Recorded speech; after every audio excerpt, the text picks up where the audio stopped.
NGOs की गतिविधियों को अक्सर दान और बाहरी स्रोतों से सहायता द्वारा वित्त पोषित किया जाता है। आजकल जिस वातावरण में संसाधन जुटाए जाते हैं वो तेजी से प्रतिस्पर्धी हो गया है। संगठन से रणनीतिक दिशा के बिना धन उगाना कार्य नहीं कर सकता। इस विचार को ध्यान में रखते हुए विश्व युवा केंद्र ने बॉश इंडिया फाउंडेशन के सहयोग से संसाधन जुटाना और धन जुटाने और उसके तरीके के बारे में चर्चा करने के लिए सामर्थ्य परियोजना 4 महीने का ई प्रमाण पत्र कार्यक्रम का आयोजन किया। आइए अपनी संस्था के लिए संसाधन जुटाना, धन जुटाना और उसके तरीके के बारे में जानें।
स्मूथनेस पे होने लगा कि आप कितने क्रेडिबल संस्था हैं, आप कितने जवाबदेह हैं। जवाबदेही कई स्तरों पे है, समुदाय के प्रति भी, डोनर के प्रति भी, अपने देश और राज्य की सरकारों के प्रति भी, और कितने रिस्पॉन्सिव हैं। तो डोनर की कई सारी ज़रूरत होती है, उसके प्रति आप कितने रिस्पॉन्सिव हैं।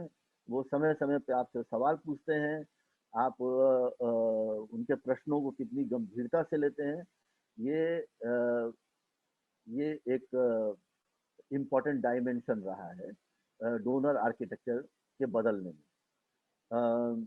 और अंतिम बात यह है कि एक चलन चला दुनिया में, जो DFID के ने एक नारे में जिसको बदल दिया कि वैल्यू फॉर मनी इस निर्णय में बहुत जरूरी होगा कि किसको पैसे किस प्रोजेक्ट के लिए दिए जाएंगे। यानी कि एक ही जैसा काम है, कौन कम कीमत पे ये काम कर सकता है। तो जिसको कॉम्पिटिटिव फंडिंग और बिडिंग के मार्फत से जब पैसे दिए जाने लगे, ग्रांट का पैसा बिडिंग के माध्यम से दिया जाने लगा, उसमें वैल्यू फॉर मनी को काफी तवज्जो दी जाने लगी। अब DFID के अगर आप लिटरेचर को देखेंगे, जो वो फंडिंग करता है, वो आप जानते हैं DFID UK का बाइलैटरल आर्म है, और एक मंत्रालय है वो DFID।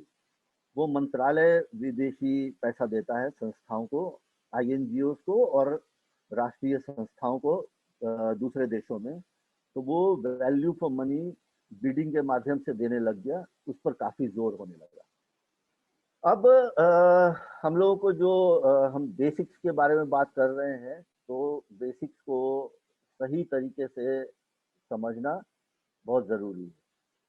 देखिए, एक तो ये है कि NGOs को, CSOs को, वॉलंटरी ऑर्गेनाइजेशंस को, संस्थाओं को मिलने वाला पैसा, फंडिंग जो आती है, वो स्वभाव से ही सिक्लिकल है, यानी उसमें उतार चढ़ाव आते रहेंगे। ये एक काल चक्र की तरह होता है, कभी पैसे ज्यादा आते हैं, कभी कम आएंगे, कभी डोनर के नॉर्म्स चेंज कर जाएंगे, कभी डोनर की पॉलिसी किसी कंट्री के लिए बदल जाएगी, उसका फोकस कंट्री बदल जाएगा।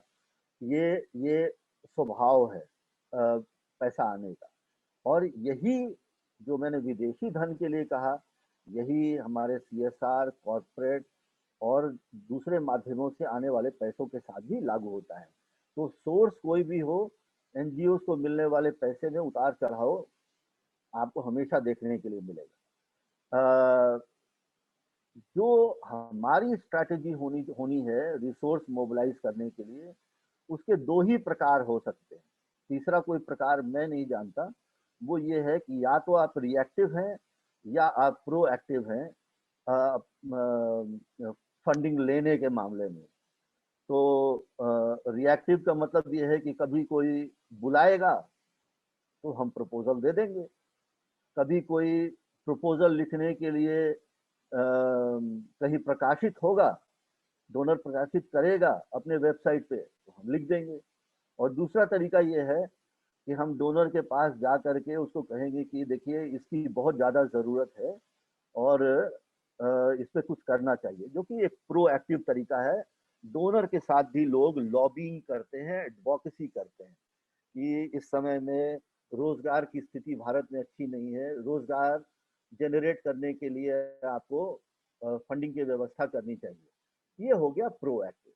और संबंध बनाए रखने के मामले में भी प्रोएक्टिव होना। रिएक्टिव में तो ये है कि कुछ आया तो हमने भी जमा कर दिया, और प्रोएक्टिव में ये है कि हम लगातार ढूंढ रहे हैं, हम खोज रहे हैं, हम स्कैन कर रहे हैं कि कहाँ कौन कब निकालने वाला है, 6 महीने के बाद भी फंडिंग कहाँ कहाँ पे उम्मीद है तो कोई फंडिंग निकलने वाली है। क्योंकि मेरे पास एक आइडिया है, मेरे पास एक विचार है, मेरे पास एक प्रूफ ऑफ कॉन्सेप्ट है, मेरे पास एक स्थापित अप्रोच है। उसको बड़े पैमाने पर ले जाने के लिए मुझे पैसे ढूंढने हैं। तो आप उस प्रक्रिया में लगे हुए हैं। तो मैं तो वही तरीके जानता हूँ। मेरा व्यक्तिगत मानना है कि रिसोर्स मोबिलाइजेशन और फंड रेजिंग का काम ये प्रोएक्टिव तरीके से करना चाहिए। वो आपको बदलते हुए साइकिल जो है डोनर के साइकिल, वो अपवर्ड हो या डाउनवर्ड हो, वो हर समय आपकी संस्था को स्वस्थ रखेगा। ये संस्था की सस्टेनेबिलिटी का भी क्वेश्चन है, और ये आपको अपने विचार को धरातल पे उतारने का भी क्वेश्चन है। जिस चीज में आपका विश्वास है कि ये कामयाब होगा, उसके लिए आपको हमेशा प्रोएक्टिव तरीके से पैसा ढूंढना पड़ता है। और जो हमारे फंड रेजिंग की स्ट्रैटेजी होनी चाहिए, हम स्ट्रैटेजी पे आगे बात करेंगे, पर मैं एक शब्द में ये कहना चाहता हूँ कि वो एम्बिशियस होनी चाहिए, लेकिन वो रियलिस्टिक भी होनी चाहिए। रियलिस्टिक का क्या अर्थ है कि ऐसा भी एम्बिशन नहीं बनाना जो मेरे सामर्थ्य में इस वक्त नहीं है। हम उसकी तैयारी करेंगे तो अपने अपने एम्बिशन को और बड़ा करेंगे। आज की वास्तविक स्थिति के हिसाब से हम कितने यथार्थवादी हैं अपनी स्ट्रैटेजी में, ये भी बहुत जरूरी है। पर एम्बिशन होना चाहिए। Ambition is very very important. दूसरा ये है कि कोई भी फंड रेजिंग की स्ट्रैटेजी जो है वो को क्रिएशन पर आधारित होनी चाहिए। यानी कि स्टाफ, मैनेजमेंट, गवर्नेंस, ये सब मिल करके अगर रिसोर्स मोबिलाइजेशन की स्ट्रैटेजी बनाए, फंड रेजिंग की स्ट्रैटेजी बनाए, और सबके इनपुट्स उसके अंदर में हो, कई विचारों से बना हुआ हो, वास्तविक स्थिति का आकलन हो, तो वो बेहतर होता है। तो अंग्रेजी में जो कहावत है वो मैंने यहाँ लिख दिया है कि well begun is half done, कि अगर आपने अच्छी शुरुआत की है तो समझिए कि आपका आधा काम तो हो गया, बाकी तो फिर उसको आपको धरती पे उतारना है। तो ये है एक। और जो रिसोर्स मोबिलाइजेशन की आपकी स्ट्रैटेजी होनी चाहिए, उसका सबसे मूल आधार ये है कि उसको अपनी स्ट्रैटेजी खूबसूरत स्ट्रैटेजी बनाने से नहीं है कि मैंने 10 पेज में एक बड़ी अच्छी स्ट्रैटेजी बनाई, काफी फिगर उगर डाल दिया, लेकिन उसके इम्प्लीमेंटेशन में हम चूक गए, हमने मेहनत से इम्प्लीमेंट नहीं किया। तो strategy for strategy sake doesn't work. Strategy कुछ हासिल करने के लिए बनाना है। तो ये साधारण बातें हैं, लेकिन ये बेसिक्स हैं, इनको हमको अच्छे से समझना चाहिए। तो मैं जो ये बातें कह रहा हूँ कि आपकी स्ट्रैटेजी जब बने, आप जब भी अपनी स्ट्रैटेजी बनाएं, तो मेरे तरफ से ये आपको, इसको आप प्रैक्टिकल टिप्स मान लीजिए कि आधार क्या होना चाहिए। एक आधार है पार्टनरशिप। आप कहेंगे पार्टनरशिप से क्या अर्थ? हमारे पास जो विचार है वो हमारा विचार है, हम उसको उतारने के लिए सक्षम हैं। पर पार्टनरशिप से यहाँ अर्थ ये है, ये सिर्फ किसी दूसरे सिविल सोसाइटी ऑर्गेनाइजेशन या एनजीओ के साथ पार्टनरशिप से नहीं है। सरकार के साथ, दूसरे एक्टिविस्ट के साथ, या कुछ एक्सपर्ट्स बैठे हैं उनके साथ पार्टनरशिप किसी लेवल पर भी हो सकता है। पार्टनरशिप आप क्यों करते हैं? पार्टनरशिप आप इसलिए करते हैं कि कॉम्प्लीमेंट्री स्ट्रेंथ के लिए आप पार्टनरशिप करते हैं। अब आप इसको इस ट्रेनिंग में देखिए, पार्टनरशिप को इस संदर्भ में। यहाँ प्रतिभागियों, बॉश, विश्व युवा केंद्र, हरीश जी, मेरा और जितने भी ट्रेनर, हमारी एक पार्टनरशिप है। उसको आप इस अर्थ में देखिए, मैं व्यापक अर्थ में पार्टनरशिप की बात कर रहा हूँ कि हम सब इस यात्रा में शामिल हैं। तो आपको वो अप्रोच लेना पड़ेगा। सिर्फ एकला चलो रे वाली जो सोच है वो नहीं चलती है। आपको कहीं ना कहीं से तो वो भी संसाधन है। मैं आपको बताना चाहता हूँ कि जब हम रिसोर्स मोबिलाइजेशन और फंड रेजिंग के बारे में बात करते हैं, रिसोर्स में मोबिलाइजेशन जो है वो एक बहुत व्यापक अर्थ है। फंड रेजिंग रिसोर्स मोबिलाइजेशन का एक पार्ट है। अगर अजीत जी ने और उदय जी ने अगर मुझे कहा कि आप ये ट्रेनिंग कराइए, तो उन्होंने मुझे पार्टनरशिप के लिए, एक तरह से आप उसको उस अर्थ में लीजिए कि उन्होंने आमंत्रित किया कि आप भी इसमें हमारे साथ चलिए, दौड़िए, हम बड़ा अच्छा काम कर रहे हैं, आपको भी चलना चाहिए। तो उसको उन्होंने एक तरह से एक ह्यूमन रिसोर्स को मोबिलाइज किया। ये भी रिसोर्स मोबिलाइजेशन है। सिर्फ रिसोर्स मोबिलाइजेशन से अर्थ फंडिंग नहीं होता, फंडिंग उसका एक एक भाग होता है। तो रिसोर्स मोबिलाइजेशन शब्द जो हम लोग यहाँ यूज कर रहे हैं आज, वो फंड रेजिंग और रिसोर्स मोबिलाइजेशन को समतुल्य की तरह हम यूज कर रहे हैं, पर वास्तविक में रिसोर्स मोबिलाइजेशन का अर्थ ज्यादा व्यापक है। पर मैं उसमें अभी नहीं जाऊंगा विस्तार में, नहीं तो वो पूरी एक अपने आप में एक बहुत लंबी चर्चा हो जाएगी। दूसरा ये है कि डाइवर्सिफिकेशन आपकी स्ट्रैटेजी में होना चाहिए कि आज मेरे पास 4 डोनर हैं और ये चारों डोनर, इनका स्वभाव एक जैसा है। अगर कल को किसी सरकारी नियम में परिवर्तन आ गया या कोई ऐसी वैसी बात हो गई तो हम दिक्कत में आ सकते हैं। हमारे पास डाइवर्सिफाइड पोर्टफोलियो होना चाहिए। पोर्टफोलियो से मतलब ये नहीं है कि हम लाइवलीहुड, एसएचजी, एनवायरमेंट प्रोटेक्शन और क्या कहते हैं ह्यूमैनिटेरियन, इस ये डाइवर्सिफिकेशन, ये तो काम का डाइवर्सिफिकेशन है। डोनर का डाइवर्सिफिकेशन, डोनर के स्वभाव का डाइवर्सिफिकेशन, अपने अपने स्वभाव के हिसाब से डोनर अलग होते हैं, उनकी रिक्वायरमेंट अलग होती है, वो डाइवर्सिफाई हम कर सके। मैं अभी अगर सिर्फ इंस्टीट्यूशनल फंड रेजिंग के संदर्भ में बोलूं, सांस्थानिक फंड रेजिंग के बारे में अगर बात करूं, तो मेरे हिसाब से अच्छा रहे कि अगर आपके पास में कोई फॉरेन फंडिंग है तो आपके पास में इंडियन फंडिंग होनी चाहिए। इंडियन फंडिंग के अंदर में कोई सीएसआर भी डोनर होना चाहिए आपके पास में, कोई इंडियन फाउंडेशन, कोई विदेशी फाउंडेशन, पर वो सब डिपेंड करेगा कि आप क्या करना चाहते हैं और उसका मिक्स कैसा होना चाहिए, ये स्ट्रैटेजी का पार्ट है।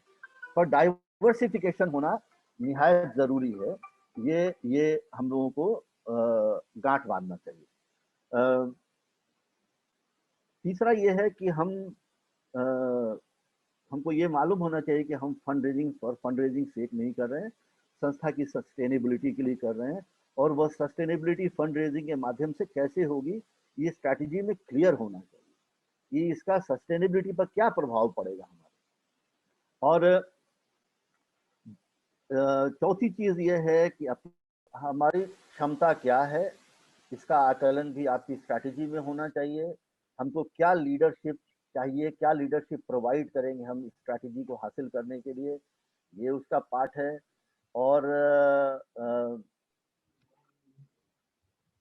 और मैं अपने तरफ से एक सुझाव इसमें विशेष तौर पे दे रहा हूँ, वो ये है कि आपको अपनी पहचान के मामले में विशुद्ध भारतीय पहचान, जो कि स्थानीय डेवलपमेंट के मुद्दे और समस्याएं, उसकी अच्छी पकड़ होनी चाहिए, और समुदाय के बीच में आपकी जड़ें अच्छी होनी चाहिए।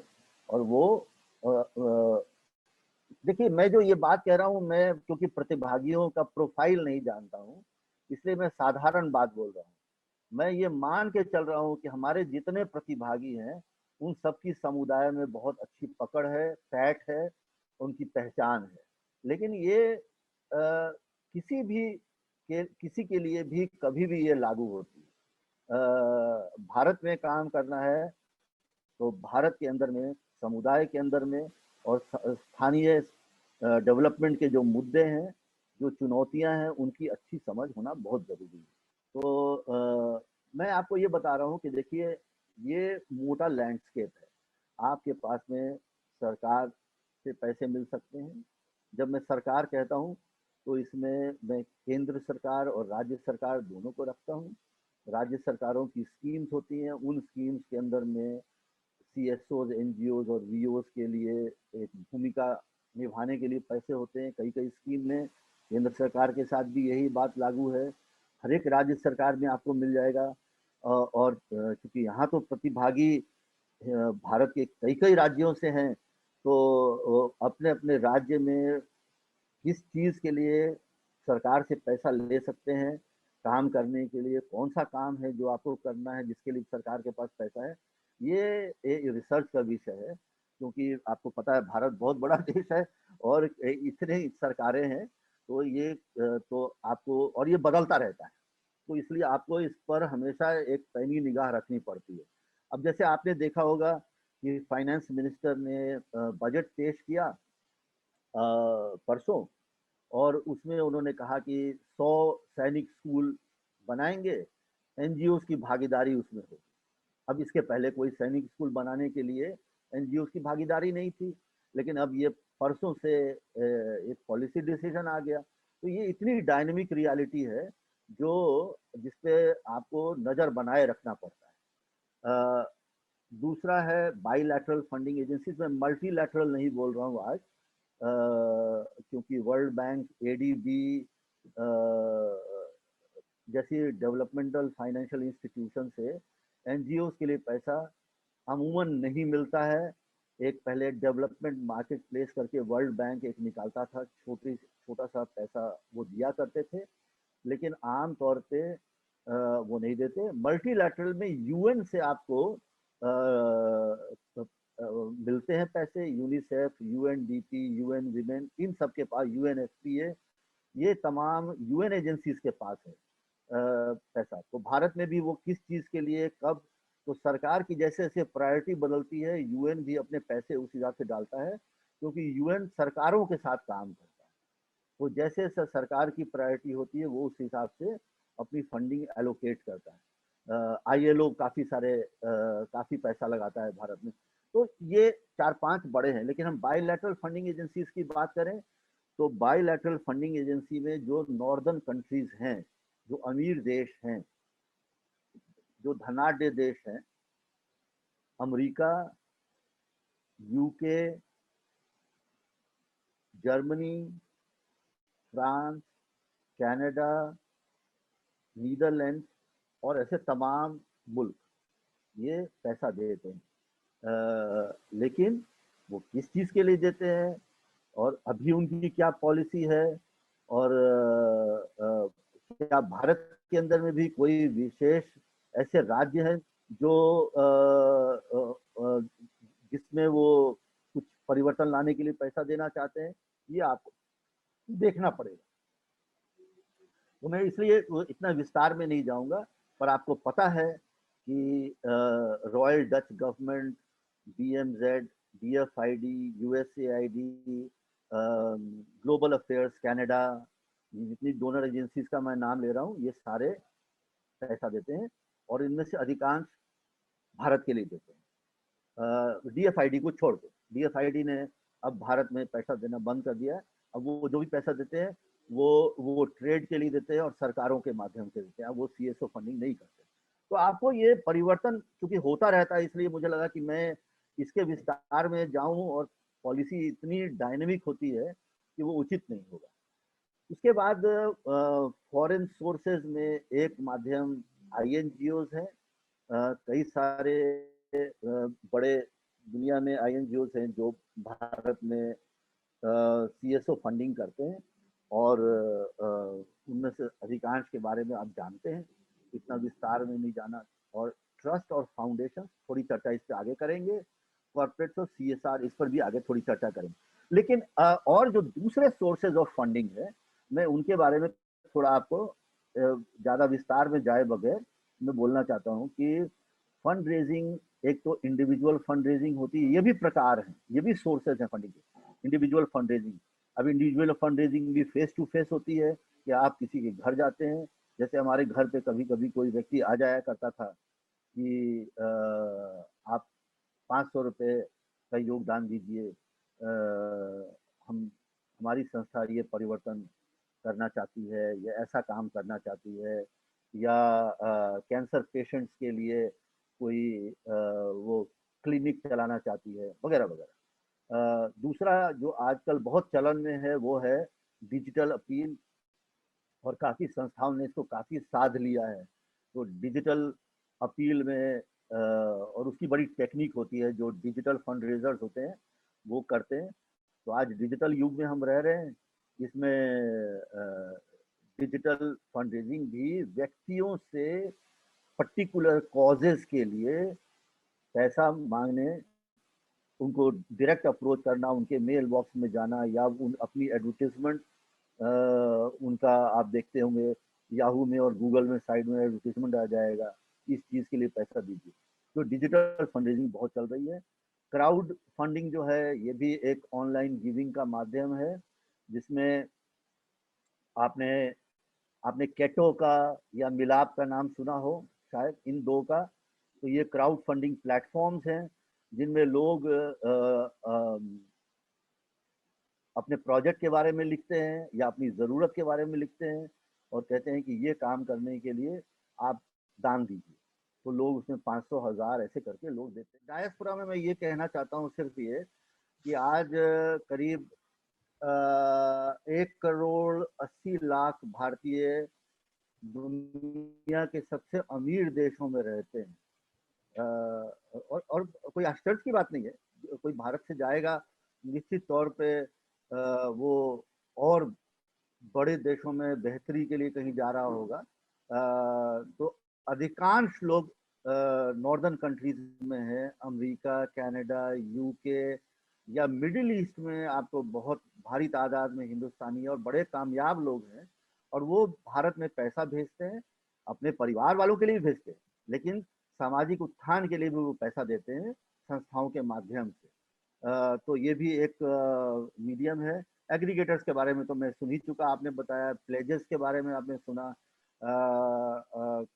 आपको ये प्लेजेस के बारे में शायद इतना ज़्यादा ना सुनने को मिला हो, लेकिन कई लोग ऐसे होते हैं जो अपनी वसीयत लिख जाते हैं कि मुझे इस संस्था का काम इतना पसंद है कि मैं अपने जीवन काल में ही ये अपनी संपत्ति इसको दान कर रहा हूँ। अब इस संपत्ति को ये बेच करके बेच लें अभी या बाद में, लेकिन ये लड़कियों की शिक्षा पे उदाहरण के तौर पे काम करते हैं और भारत में लड़कियों की शिक्षा पर काम करना बहुत ज़रूरी है। मैं अपनी संपत्ति दान कर रहा हूँ, अपना अपने दुकान, अपना मकान, और दान करके चले जाते हैं। तो ऐसे कई आपको उदाहरण आपने सुने होंगे, कम भारत में कम सुने होंगे, लेकिन विदेशों में इसका चलन बहुत ज़्यादा है। और लास्ट में क्या है वो तो थोड़ा प्रेजेंटेशन में छुप रहा है। और इन काइंड का, अच्छा इन काइंड के बारे में चलिए बहुत जल्दी मैं आपको एक लाइन में बता देता हूँ कि जैसे अभी देखिए कई कई तरीके से इन काइंड देते हैं। पर एक नया नायाब तरीका ये है कि जैसे ये आईपीएल होता है।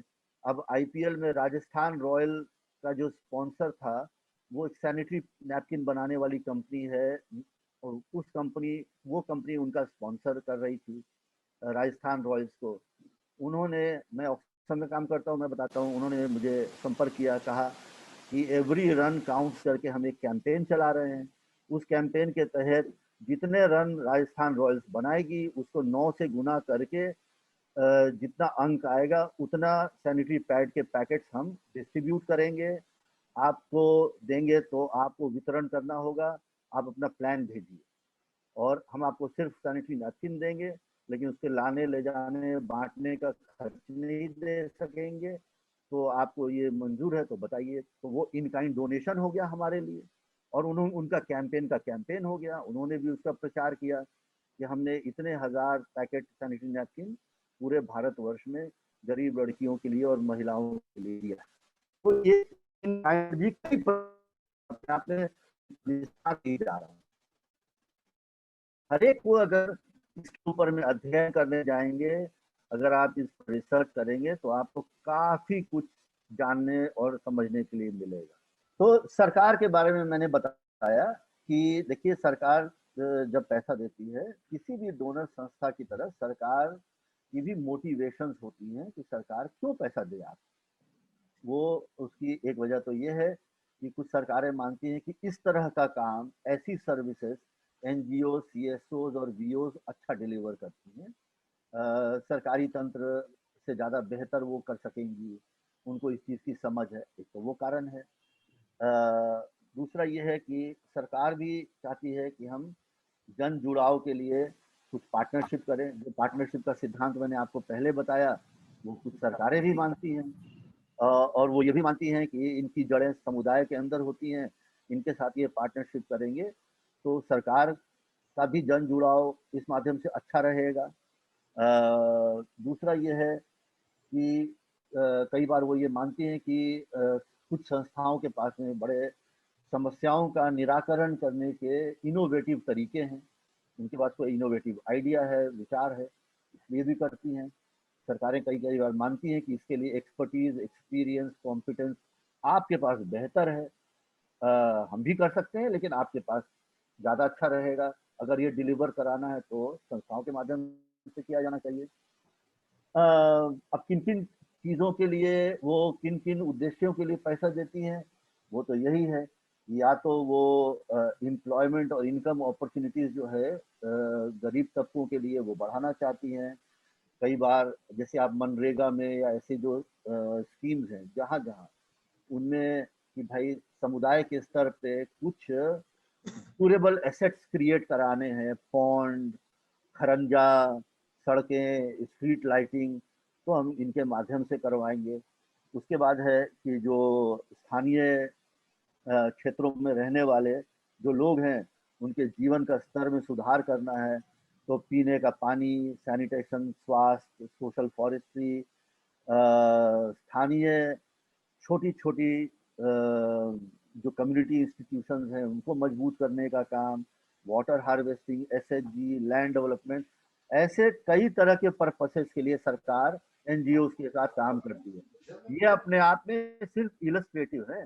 तो दूसरा है कि जब बाढ़ आती है, आपदा आती है, कोई चक्रवात आता है, कोई भूस्खलन होता है, तो रिलीफ रिहैबिलिटेशन के लिए भी सरकारें एनजीओ को जोड़ती हैं। कई बार रिसर्च सर्वे और पॉलिसी रिकमेंडेशंस करने के लिए सरकार कहती है कि आप इसका रिसर्च कर दीजिए, सर्वे कर दीजिए और कुछ पॉलिसी रिकमेंडेशन दीजिए, हम इस पर विचार करेंगे, तो आप करके दीजिए।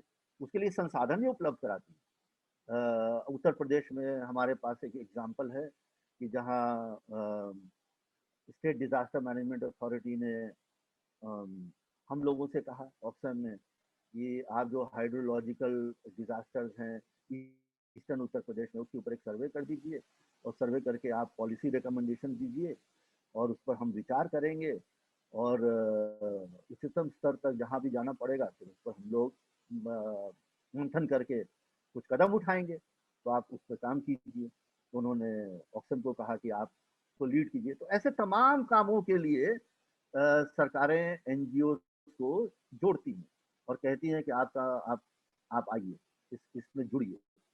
अब आपने मैंने देखा कि हमारे छत्तीसगढ़ से भी कोई एक प्रतिभागी थे, उनके नाम के आगे छत्तीसगढ़ लिखा हुआ था, तो मेरे दिमाग में तुरंत आया कि कोई वहाँ स्टेट प्लानिंग कमीशन ने एक गौठान करके कोई योजना निकाली है, तो वो उसमें एनजीओ को जोड़ रहे हैं। तो मैं हर एक राज्य का परिदृश्य तो नहीं बता सकता हूँ कि सरकार कौन कौन सी स्कीम के लिए कब कब जोड़ रही है। अब आ जाइए बाईलैटरल और आईएनजीओ। आप कहेंगे कि बाईलैटरल आईएनजीओ सबको आपने एक ही जगह क्लब किया है, वो इसलिए कि इनके साथ डील करने का जो तरीका है वो एक ही जैसा है लगभग, इसलिए मैंने कहा, जबकि प्रकृति से दोनों बहुत अलग है। आईएनजीओ को भी पैसा बाईलैटरल से ही आता है बाय द वे। आईएनजीओ इसके अलावा उनको डायरेक्ट डोनेशन भी आते हैं आईएनजीओ को, लेकिन उनकी भी अधिकांश फंडिंग बायलैटरल से होती है। अब उनकी मोटिवेशंस क्या है कि भाई जो सिविल सोसाइटी ऑर्गेनाइजेशंस हैं उनकी आवाज़ को बल देना, उनकी पहचान बने, जो विकास के जो मानदंड वो अचीव करवाना चाहती हैं, करना चाहती हैं, उनको लगता है कि भारत में बहुत बड़े पैमाने पर रोजगार उत्पादन करने की जरूरत है। तो वो इस तरह का वो निकालती हैं कि ये लाइवलीहुड का एक प्रोजेक्ट हम आमंत्रित कर रहे हैं। तो कुछ डेवलपमेंटल प्रायोरिटीज होती हैं और पार्टनरशिप को बढ़ावा देने के लिए कि सीएसओ आपस में मिलकर काम करें, सरकारों के साथ मिलकर काम करें, एकेडेमिया के साथ मिलकर काम करें। इन कई तरह के पार्टनरशिप को बढ़ावा देने के लिए भी करती हैं कि कई कई किस्म के संस्थानों का आपस में संबंध मजबूत है। इससे वो मानते हैं कि प्रजातंत्र भी मजबूत होता है, संस्थाएं भी मजबूत होती हैं, और विकास की गति भी मिलती है, विकास को गति भी मिलती है, क्योंकि सारा विकास जो है सीएसओ ही कर लेंगी ऐसा नहीं है, एक्सपर्टीज कहीं कहीं और जगह भी होती है, तो पार्टनरशिप होना चाहिए। तो क्यों एकेडमिया में और सीएसओ में और सरकार के बीच में पार्टनरशिप ना हो? बिल्कुल होना चाहिए। आखिर नीति तो सरकार बनाती है, तो उसको वो प्रोत्साहित करती है कई जगह पे कि आप सरकार के साथ मिल के कीजिए। आपको पॉलिसी रिकमेंडेशन करना है अपने काम के माध्यम से, तो पहले काम कर लीजिए, फिर पॉलिसी रिकमेंडेशन कीजिए। एक पार्टनरशिप वाली थिंकिंग वो आपके दिमाग में रखती है। अब वो उद्देश्य यही है कि भाई उनकी जो प्रोग्राम प्रायोरिटीज है, हर एक डोनर का आप देखेंगे बायलैटरल का अपनी प्रोग्रामेटिक प्रायोरिटीज होती है। किसी का पॉवर्टी एलिविएशन होता है, किसी का गैर बराबरी समाप्त करना होता है, तो किसी का एसेंशियल सर्विसेज, शिक्षा और स्वास्थ्य में आमूल परिवर्तन हो, ये होता है। दूसरा ये होता है कि हम सरकारें ये चाहती हैं कि ये भी टैक्स पेयर का पैसा है। मैं बायलैटरल सरकारों की बात कर रहा हूँ, विदेश में। ये हमारे टैक्स पेयर का पैसा है, हमें आउटकम और इम्पैक्ट दिखाना है, तो हम सीएसओ के माध्यम से भी काम करेंगे। वो चाहती हैं कि कुछ इनोवेशन को बढ़ावा मिलता रहे, क्योंकि दुनिया में जो परिवर्तन हुए ना, हम लोग हमेशा, ह्यूमन बींग्स हमेशा इनोवेट करते रहे। कुछ नए किस्म के मॉडल हैं, वो टेस्ट हो पाए। कुछ चीज़ें ऐसी हैं कि जो अ, सफल रही हैं, सबको पता है कि ये बड़ा सफल मॉडल है, तो वो ये चाहती हैं कि इतना सफल मॉडल रहा है, इसी को और बड़ा किया जाए, इसलिए भी पैसा देती हैं। कि अभी तो हमने 2-4 मिलियन लगा करके ये मॉडल को 4 जगह टेस्ट किया, नेपाल में, बांग्लादेश में, हिंदुस्तान के एक भाग में। अब इसको बड़े पैमाने पे हम हिंदुस्तान में चाहते हैं कि टेस्ट हो, तो बायलैटरल गवर्नमेंट देती हैं।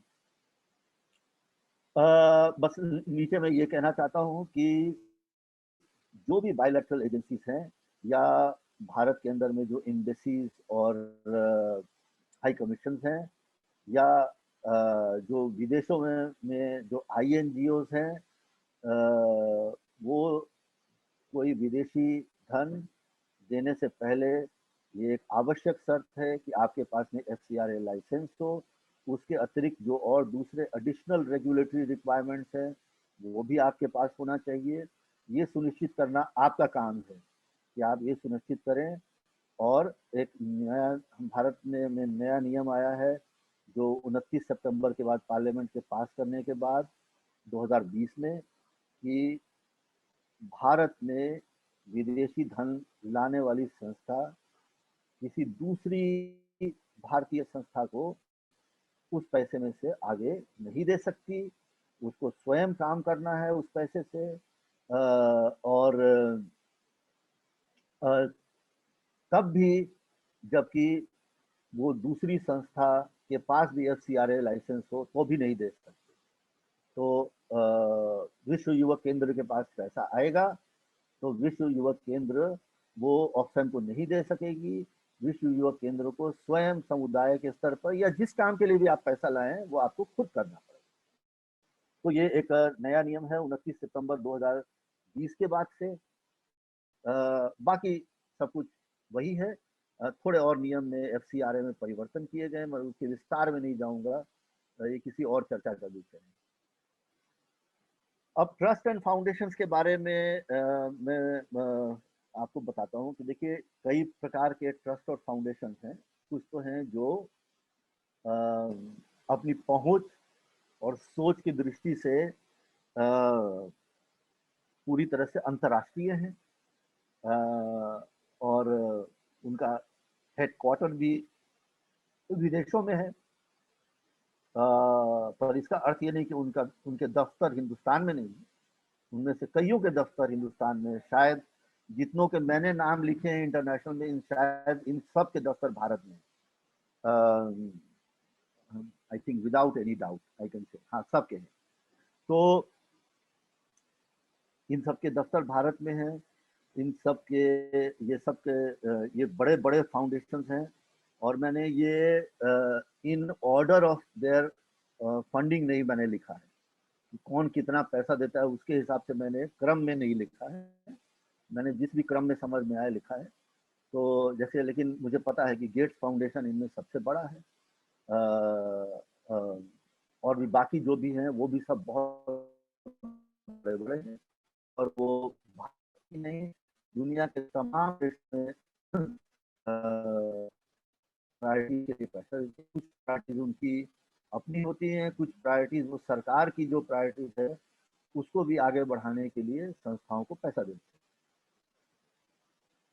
और राष्ट्रीय बड़े फाउंडेशन, ये भी उसका मुकम्मल लिस्ट नहीं है, मैंने सिर्फ जो समझ में आया उतना लिख दिया है।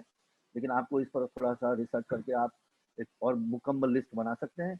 रतन टाटा ट्रस्ट है, Rajiv Gandhi foundation, HCL foundation, national foundation of India, और अच्छा, तो इनके जो, अगर आप मोटिवेशन, इंटरेस्ट और पर्पसेस के बारे में मैंने अलग से नहीं लिखा, वो इसलिए कि बाकी इंस्टीट्यूशनल डोनर की तरह ही इनके मोटिवेशन, इंटरेस्ट और पर्पसेस मिलते जुलते, वही ये परिवर्तन, उन्नति, विकास, पिछड़े पिछड़े और दबे कुचले लोगों के को आगे लाने का कार्यक्रम, ऐसे तो तमाम किस्म के। लेकिन समझने वाली चीज ये है कि जितने भी बड़े और मझोले फाउंडेशन या ट्रस्ट है, चाहे वो राष्ट्रीय हो या अंतर्राष्ट्रीय हो, उन सब की अपनी एक फंडिंग पॉलिसी होती है, उनके अपने थीमेटिक इंटरेस्ट होते हैं, उनके रीजन और ज्योग्राफी का भी इंटरेस्ट बिल्कुल क्लियर होता है। आप अक्सर देखते हो कि हम सिर्फ साउथ एशिया में फंड करते हैं, कुछ ऐसे लिख देते हैं कि हम साउथ एशिया और अफ्रीका में फंड करते हैं, कुछ लिखते हैं कि हम साउथ एशिया के अंदर में सिर्फ बांग्लादेश और पाकिस्तान में फंडिंग करते हैं। कुछ ऐसे भी आपको मिल जाएंगे इक्का दुक्का जो ये भी लिखते हैं हम साउथ एशिया में सिर्फ हिंदुस्तान में फंडिंग करते हैं। उनकी संख्या थोड़ी कम है, क्योंकि अब हिंदुस्तान को वो लोग थोड़ा वो इमर्जिंग इकोनॉमी के हिसाब से ये मानते हैं कि अब भारत में इतनी जरूरत है। पर मैं इसलिए बता रहा हूँ कि उनकी अपनी प्रोसीजर्स होती हैं, उनकी एलिजिबिलिटी होती है, पूरा उनकी गाइडलाइंस होती हैं, उनका स्मॉलेस्ट उनका उनका वो जो फंडिंग ग्रिड होता है वो क्लियर होता है कि हम इतने से इतने तक के बीच का प्रपोजल एक्सेप्ट करेंगे, सब कुछ क्लियर होता है। कितने साल की ड्यूरेशन की फंडिंग होगी एक प्रोजेक्ट के लिए, और उनके रिपोर्टिंग नॉर्म्स क्या होंगे, तमाम चीज़ें बिल्कुल उनकी पॉलिसी और गाइडलाइंस क्लियर होती है। ये सारा आपको डोनर बाय डोनर अध्ययन करना पड़ेगा। यहीं पर चुनौती है एक घंटे की ट्रेनिंग की, थोड़ा सा। लेकिन ये भी बहुत डायनेमिक है, ये लगातार बदलता रहता है, इसलिए ये भी आपको अपने आप को अद्यतन रखना पड़ता है। अच्छा, कॉर्पोरेट और सीएसआर के बारे में ये कि देखिए, जब भारत में नया कानून आया कॉर्पोरेट सोशल रिस्पॉन्सिबिलिटी का, तो उसने ये कानून हो गया कि कोई भारतीय बिजनेस जिसका नेटवर्थ 500 करोड़ हो या रेवेन्यू 1000 करोड़ हो या उसका नेट प्रॉफिट 5 करोड़ हो, जो कि 2% of the average net profit of the last 3 years होता है, उसको सीएसआर इनिशिएटिव के लिए 2% अपने नेट प्रॉफिट का देना होगा। एक कानून है, और इस मामले में भारत का ये कानून जो है अपने आप में बहुत ही अनोखा है कि दुनिया में ऐसी मिसाल बहुत ही कम है। और आप अंदाजा लगाइए कि ये कानून आने के बाद से, जहाँ तक मेरी समझ है 2020 तक का ये आंकड़ा है कि रफली 50,000 करोड़ या 6.5 बिलियन के आसपास देश में गरीबी और विकास की समस्याओं से का मुकाबला करने के लिए अभी तक सीएसआर के माध्यम से पैसा आया। तो ये एक बहुत बड़ा क्रांतिकारी है। उसके अंदर में चुनौतियां हैं, हम चुनौतियों पे नहीं जाएंगे, लेकिन आप ये देखिए कि ये धन उपलब्ध है, आज भारत के अंदर से ये धन उपलब्ध है। तो आप जो सीएसआर लॉ के अंदर में जिन कार्यों के लिए पैसा दिया जा सकता है या लिया जा सकता है, वो कौन सी एक्टिविटी है, उसकी एक पूरी सूची है उस कानून ने प्रदान की है। मैंने कोशिश की है कि मैं कोई छोड़ू ना इसके अंदर में, जहाँ तक हो सके वो तमाम क्षेत्र जिनके लिए पैसा सीएसआर लॉ में दिया जा सकता है वो यहाँ पे मैं लिख दूँ। इसके अतिरिक्त जो मैंने छोड़ दिया है, क्योंकि वो आपसे संबंध नहीं रखता, इसलिए मैंने छोड़ दिया, वो है प्राइम मिनिस्टर रिलीफ फंड। उसमें भी पैसा सीएसआर का दिया जा सकता है। तो ये और इसकी पूरी कानून के साथ नियमावली है पूरे विस्तार से। अब ये कानून में कहा गया है कि सीएसआर का पैसा एनजीओ के माध्यम से खर्च किया जाना, वो सीएसआर की अपनी पॉलिसी कंपनी की होगी, जिसको ये पैसा देना है और उस पॉलिसी का निर्वहन सही से हो, उस पर देख रेख सपोर्टिव सुपरविजन करने के लिए CSR की एक कमिटी उस कॉर्पोरेट को बनानी चाहिए और वो इस संचालन और व्यवस्था उस फंड की वो निर्धारित करेंगे और नियम कानून के हिसाब से हो रहा है या नहीं हो रहा है वो अपने मार्गदर्शन में कराएंगे। तो एक CSR कमेटी का गठन का प्रावधान है और इसके साथ में कई चीजें हैं कि उनके फंक्शंस क्या हैं, रोल्स क्या हैं, उस CSR कमेटी के मेंबर कौन होंगे, वो उतने विस्तार में हम नहीं जाएंगे आज। दूसरा ये रिक्वायरमेंट्स मैंने यहाँ लिख दिया है कि CSR और कॉर्पोरेट फंडिंग के लिए क्या क्या रिक्वायरमेंट्स हैं। तो एक अब ये नया आ गया है 2020-21 में, बिल्कुल अभी नया नियम बन के आया है। वो ये है कि आपको एक CSR रजिस्ट्रेशन अब कराना पड़ेगा आइंदा से पैसा लेने के लिए और वो CSR फॉर्म CSR 1 है जो मिनिस्ट्री ऑफ कॉर्पोरेट अफेयर्स के वेबसाइट पर जा करके आपको भरना होगा और जब आप वो भरेंगे, भरने के समय में आपको ये सारे मेजर रिक्वायरमेंट्स फुलफिल करना होगा और तो 2013-14 के बाद से आपकी जानकारी के लिए ये इनमें भी जो नियम हैं इस लॉ के वो बीच बीच में बदलते रहे हैं। तो मैं इसके विस्तार में नहीं जा रहा हूँ कि क्या क्या रिक्वायरमेंट्स ये सामने लिखा हुआ है, पर ये रिक्वायरमेंट्स अपने आप में मुकम्मल है, कंप्लीट है। शायद इसमें मैंने कुछ छोड़ा नहीं। अच्छा देखिए, हमने बायलैटरल की बात की, हमने कॉर्पोरेट CSR की बात की, हमने फाउंडेशंस की बात की। अब देखिए जो कॉल्स आते हैं, कॉल का मतलब ये होता है कि जो इनविटेशन टू अप्लाई है, जो फंडिंग की अनाउंसमेंट होती है उसको हम कॉल बोलते हैं। ये भी कुछ प्रकार के होते हैं और उनकी कुछ कुछ अलग किस्म की रिक्वायरमेंट होती है। बगैर बहुत ज़्यादा विस्तार में गए मैं कहना चाहता हूँ कि एक तो ओपन कॉल्स होती हैं जो कि खुलेआम प्रकाशित की जाती हैं और काफ़ी प्रचारित की जाती है कि भाई ये कॉल यूरोपियन यूनियन ने निकाला है। तो वो यूरोपियन यूनियन मास मेलिंग भी करती है, अपने वेबसाइट पर भी डालती है और यूरोपियन यूनियन के कई स्टाफ लोग जो हैं वो तो बल्कि प्रोत्साहित करते हैं कि इसको फैलाओ ताकि अधिक से अधिक लोग अप्लाई करें। तो वो ओपन कॉल हो गई। दूसरा होता है क्लोज्ड कॉल। तो क्लोज्ड कॉल क्या होता है? उन्होंने पहले तय कर लिया कि ये जिस प्रकार का कॉल है, बायलैटरल ने तय कर दिया, इसमें हम 6-7 संस्थाओं को निमंत्रण भेजेंगे कि उनके लिए ओपन कर रहे हैं कि आप अप्लाई कीजिए। तो मान लीजिए कि विश्व युवा केंद्र, Oxfam India, save the children, plan international, सबको उन्होंने भेजा कि आप अप्लाई कीजिए। ये हो गया क्लोज कॉल। लेकिन इसमें कंपटीशन उन्होंने रखा क्योंकि उन्होंने 6-7 को निर्धारित किया कि ये लोग, इन लोगों को ही अप्लाई करने के लिए कहा जाएगा। तो कंपटीशन तो रखा लेकिन पूरा उसको प्रकाशित वैसे नहीं किया कि कोई भी अप्लाई कर सकता है जो पात्रता रखता है। पात्रता तो यहाँ भी रखनी पड़ेगी लेकिन ये बाई एक तरह से 6-7 को लिमिटेड क्लोज कॉल इसको बोलते हैं।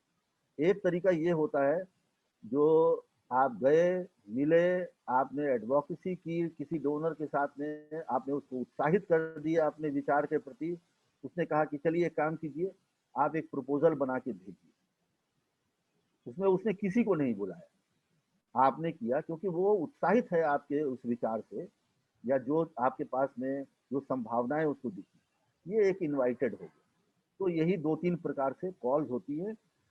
अल्टीमेटली इनवाइटेड को तो मैं वैसे कॉल नहीं बोलना चाहिए टेक्निकली, लेकिन आ, ये भी एक विधा है फंड रेजिंग का। दूसरा ये है कि आमतौर पर रिक्वायरमेंट ये होती है कि आप एक कॉन्सेप्ट नोट जमा कीजिए, उसके बाद कॉन्सेप्ट नोट स्टेज क्लियर कर लेंगे तो आप फुल प्रपोजल के साथ बजट जमा कीजिए और लॉजिकल फ्रेमवर्क और मॉनिटरिंग, इवैल्यूएशन, लर्निंग का प्लान जमा कर दीजिए। या दोनों दो दो स्तरीय भी होता है कि जैसे पहले कॉन्सेप्ट नोट सबमिट करेंगे, वो आप निकल जाएंगे, उसमें आपका पसंद किया जाएगा तो आपको फुल प्रपोजल सबमिट करने को कहा जाएगा। कई जगह पे ऐसा होता है कि वन स्टेज होता है कि कॉन्सेप्ट कोई नहीं है, सीधा फुल प्रपोजल है विद बजट। दूसरा ये होता है। तो कई प्रकार से मिक्स्ड होते हैं। अ, चलिए यूरोपियन यूनियन का ही उदाहरण लेते हैं। आमतौर पे यूरोपियन यूनियन कॉन्सेप्ट नोट पहले मंगाती है, उसके बाद आपका कॉन्सेप्ट नोट को रैंकिंग और पॉइंट सिस्टम में ग्रेडिंग करके आपको बोलती है कि आपका चुन लिया गया, अब आप फुल प्रपोजल सबमिट कीजिए कितने तारीख तक। फिर आप सबमिट करते हैं, उसके बाद वो आपको बता देती है कि आपका हुआ या नहीं। तो दोनों स्टेज क्लियर करना होता है और उसके बाद ड्यू डिलिजेंस होता है कि आपके पास FCRA है कि नहीं, ATG है या नहीं, 12A है या नहीं, जेंडर पॉलिसी है या नहीं, एंटी फ्रॉड पॉलिसी है या नहीं। फिर वो सब ड्यू डिलिजेंस का पार्ट है। तो कई सारे फाउंडेशन, कॉर्पोरेट और CSR भी इसी विधि से करते हैं। इसलिए मैंने ये जनरल रिक्वायरमेंट यहाँ लिख के छोड़ दिया है कि जितने अभी इंस्टीट्यूशनल डोनर्स की मैंने बात की है, आम तौर पे इसी के वेरिएशन में सब लोग करते हैं। तो ये स्थापित तरीका है। चलिए अब फंड रेजिंग स्ट्रैटेजी बनाना और डोनर्स को थोड़ा समझना, इसके ऊपर में हम लोग बात करेंगे। अब आपको फंड रेजिंग स्ट्रैटेजी किसी संस्था को बनानी हो और डोनर के बारे में अपनी समझ बनानी हो तो उसको क्या करना चाहिए। तो मैंने यहाँ स्कोप और कंसिडरेशन वर्ड यूज किया है कि इसका स्कोप कितना व्यापक होना चाहिए या सीमित होना चाहिए, या किन किन बातों का ध्यान रखना चाहिए। तो सबसे पहले आपको तो ये पता होना चाहिए, हम में से हर किसी को पता होना चाहिए कि हम फंड रेज क्यों करना चाहते हैं। आप वो शुरू के जो पहला स्लाइड उसको याद कीजिए। उस पहले स्लाइड में हम लोगों ने कहा था कि वाई फंड रेज, वो वाई फंड रेज आपके दिमाग में बिल्कुल क्लियर होना चाहिए। हम क्यों पैसा उठाना चाहते हैं, हमें फंड रेजिंग करने की क्यों जरूरत। फिर आप उसके हिसाब से अपनी एक मिशन स्टेटमेंट फंड रेजिंग की बनाइए। मतलब कि मैं ऑक्सन की फंड रेजिंग का मिशन बना रहा हूँ, तो मैं उसको कैसे बनाऊंगा। मैं एक उदाहरण के तौर पे आपको बोल के बताता हूँ। तो मिशन स्टेटमेंट, अब मान लीजिए उदाहरण के तौर पर मैं आपको बताता हूँ। मैं बना रहा हूँ ऑक्सन का मिशन स्टेटमेंट, वो अलग होगा। आप बनाएंगे, हो सकता है आपका उद्देश्य, आपका मिशन स्टेटमेंट अलग होगा। अगर मैं आज बनाऊं ऑक्सन का तो मैं कहूंगा कि to diversify the donor base and double the income by 2025। ये मेरा मिशन है कि अपने इनकम को 2 गुना करना 2025 तक। ऐसे बना सकते हैं आप डोनर डाइवर्सिफिकेशन के हिसाब से बना सकते हैं। आप अपनी फंडिंग में जो गैप है कि मेरे पास लाइवलीहुड के लिए, SHG के लिए तो पैसे हैं, लेकिन इन्वायरमेंटल प्रोटेक्शन, स्वास्थ्य सेवाओं और शिक्षा के लिए नहीं है, तो आप उसको ऐसे भी बना सकते हैं कि आप कहें कि जो गैप एरिया है हमारे स्वास्थ्य, शिक्षा और इन्वायरमेंटल प्रोटेक्शन, उनके लिए अपनी इनकम को उसमें 50% की बढ़ोतरी करना 2024 तक। इस तरह से आप अपना मिशन स्टेटमेंट कुछ भी बना सकते हैं। आपकी आपकी वजह क्या है पैसा लाने की संस्था में, उस पर डिपेंड करता है। दूसरा, आपको पता होना चाहिए कि आपको कितना रेज करने की जरूरत है और कितना प्रति वर्ष आप उसमें ग्रोथ देखना चाहते हैं। 7%, 8%, 10%, इन्फ्लेशन को बीट करना चाहते हैं, या इन्फ्लेशन को बीट करने के बाद और ऊपर से 10% रखना चाहते हैं, 15%, 17%, ये उस पर डिपेंड करता है। ये किस पर डिपेंड करेगा, ये इस बात पर डिपेंड करेगा कि आपका एग्जिस्टिंग बजट कितना है, तो आपका करंट इनकम और एक्सपेंडिचर क्या है, ये आपको पता होना चाहिए और ये आपको पता होता है। आपको ये भी पता होना चाहिए, जो कि डोनर स्कोपिंग का पार्ट है, कि हम पैसा तो लाना चाहते हैं, लेकिन हमारे सामने में संभावनाएं क्या हैं फंड रेजिंग की,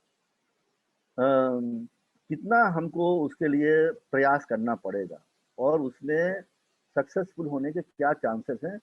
तो कौन सी ऐसी फंडिंग है जिसमें हमारे सक्सेसफुल होने के चांसेस ज़्यादा हैं या कम हैं, हमको कहाँ तवज्जो देना है, ये सब भी आपके मिशन स्टेटमेंट और फंडिंग एवेन्यूज पर डिपेंड करता है कि आप क्या करना चाहते हैं। तो आपको तय करना पड़ेगा। फॉर एग्जाम्पल, एक छोटी संस्था है, अभी नई संस्था है, 4 साल पुरानी है, और वो ये कहे कि मैं ग्रैंड ग्रैंड चैलेंज कनाडा से पैसे लाऊंगा 10 मिलियन US डॉलर। तो मैं आपको ये बता देता हूँ कि ये एम्बिशियस तो है लेकिन रियलिस्टिक नहीं है।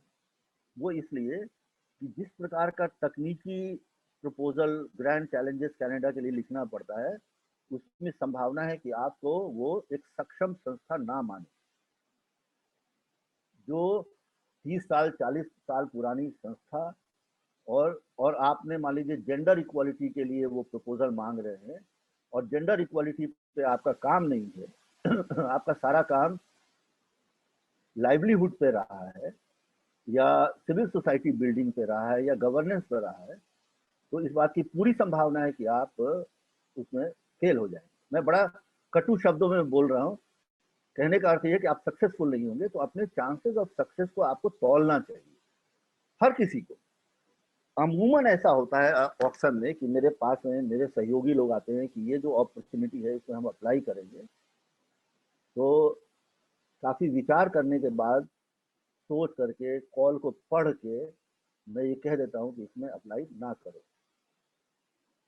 क्योंकि तुम्हारा इसमें कोई काम नहीं है। इसको हम बोलते हैं मिशन ड्रिफ्ट, पैसे के पीछे भागना, कि कहीं पर पैसा दिख रहा है तो हम पहुंच जाएंगे, और हमारे पास बताने को काम नहीं है, पहुंच नहीं है, पैठ नहीं है, समुदाय में पहचान नहीं है, लेकिन फिर भी तो आपके सक्सेसफुल होने के चांसेस नहीं है।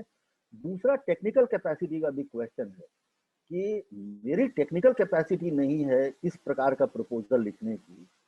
अब मैं पब्लिक प्राइवेट पार्टनरशिप का प्रपोजल लिखने जाऊं और मुझे मालूम है ये बहुत ही कठिन किस्म का प्रपोजल है, और इसको लिखने के लिए कम से कम मुझे 3 महीने हमें चाहिए, और कम से कम 10 लोगों की टीम बैठानी पड़ेगी।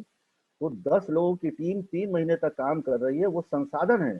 10 लोगों की जो तनख्वाह जा रही है वो एक खर्च है, जिनको मैंने प्रतिदिन 4 घंटे प्रपोजल लिखने पर लगा दिया, तो उसके बाद नतीजा भी कुछ नहीं निकलना है, पहले पता है। तो ऐसा काम नहीं करना। तो अपनी ताकत का, अपनी कैपेसिटी का, अपनी एक्सपर्टीज का, पहचान का, विजिबिलिटी का, इन सब को तौल करके ये निर्णय करना होता है।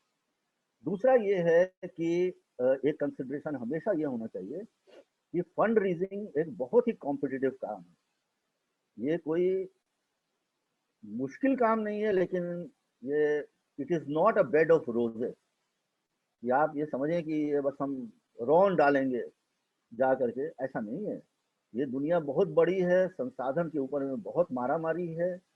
संसाधन मैंने पहले भी कहा कम है, और संसाधन की जरूरत बहुत ज्यादा है। अब देखिए, फाइनेंस मिनिस्टर भारत की बजट बनाती है, तो आप कहते हैं कि भाई 70,000 करोड़ रुपए क्यों मनरेगा में डाले। पिछली बार 1 लाख करोड़ था, उन्होंने तो घटा दिया 30%। इस बार तो कम से कम 1.25 लाख करोड़ होना चाहिए, माइग्रेंट क्राइसिस का। लेकिन उनको ये देखना पड़ता है कि पैसे कहाँ से आएंगे।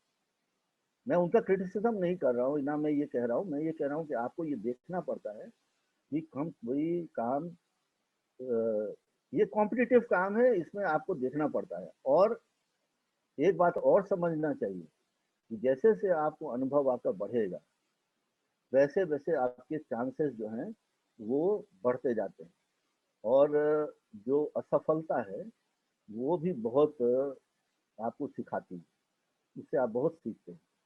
तो आप कहेंगे कि जहां हम अपने आप को सारी चीज़ों में तौल करके प्रपोजल जमा करते हैं, एक प्रपोजल राइटर की लाइफ में या रिसोर्स मोबिलाइजर की लाइफ में बहुत फ्रस्ट्रेशन होती है। 10 प्रपोजल में अमूमन 2 में आप सक्सेसफुल होते हैं। तो ये कोई खेल तमाशा नहीं है, बड़ा जुझारूपन भी चाहिए।